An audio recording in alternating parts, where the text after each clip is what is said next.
In this video, we're going to run through some really common mistakes that people make when they're trying to learn to do a duck dive. Now, the duck dive can be a really frustrating skill to learn, but it is so important for our progression. And there are some really common mistakes that people make. And with a subtle adjustment, you guys can get a much better result when you're out in the water. So let's run through some of the basics that I see all the time when either watching people in the surf or helping people with the duck dive. The first one that we're going to do here is arching the back. All right. Now, we've talked through in the other videos how to do a duck dive properly, and we've talked about bridging the back. Now, this right here is probably one of the most common things I see. And the reason why people arch their back like this is because they cannot take their eyes off this big scary wave or the whitewash that's coming towards them. They're kind of glued and mesmerized by that, so they keep their eyes looking straight ahead. Instead of bridging, they actually then arch their back. As they do their push-up to lock their arms, they end up arching their back. And the reason why this is so bad is it forces all of that weight backwards on the board instead of forcing weight forwards on the board. And the result that this has is that the nose of the board is then so slow to go underwater that by the time the wave comes at you, you still haven't gotten deep enough underneath the water to get away from the turbulence. So this arch in the back is really a no-no. We want to make sure that we do this beautiful bridging of the back by looking down at where we want to go.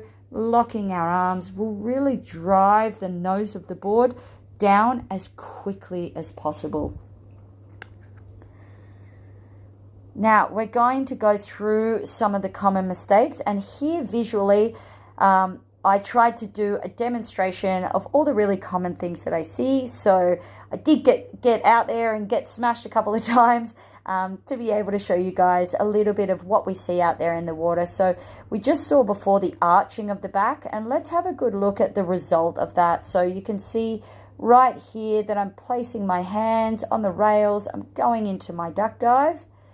But instead of looking down, I actually keep my eyes looking at the wave, and it just doesn't allow, you can see it has not allowed the nose of the board to go underwater in time, and I end up, my face cups it, and what happens is I get the full force of this turbulence and I'm thrown backwards. So I'm now being forced backwards with the energy of the wave, and who knows how many more waves are coming in this direction.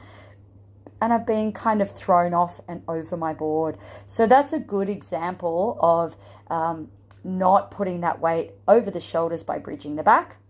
Now, the next one we've got here is, as you can see, I'll just fasten it up a little bit right here. This is the angle of the wave coming. Now, this is a really important one because I do see this all the time. I'm actually on a slight angle, so I'm not coming towards the wave. I'm on an angle. Now, the reason why this is so bad is if we've got a wave coming and my board is pointing directly to the wave, the most that the wave affects is the width of my board, all right? Because the nose of my board pierces through the wave, and it's only affecting the width of my board here. If I have a wave coming like this and my board is then on an angle, the problem is now the full length of my board is exposed to all of this energy from the wave. And so I'm now fully exposed to the full force of the wave, and so is my board. Now let's have a look at the result. So I duck dive on the angle, I get in and underwater fine, but as that wave hits me, it actually blasts the board and pops me up on the side, and I actually lose control of the board underneath me. All right, so that is a very good example. And here's another one. I'm on a sideways angle. This wave is breaking this way. Let's see what happens. I duck dive, and I just get taken quite quickly. You can see I get popped up. Now this is it's not that big a wave. It's maybe 1.5 to 2 foot. And you can see it's really thrown me because of that angling of my board. Now, the next one that we're going to go through just here is a late duck dive.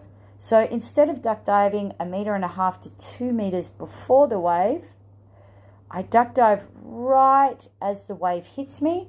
A lot of people do this. They kind of stall their duck dive, and they duck dive at the very last minute because they're kind of scared or don't want to go underneath the water. So they duck dive too late. The problem with that is I'm now fully exposed to the turbulence of the wave. Instead of being underneath this and popping up the other side, I'm now fully in the middle of the turbulence of the wave, and that can be quite an uncomfortable place to be.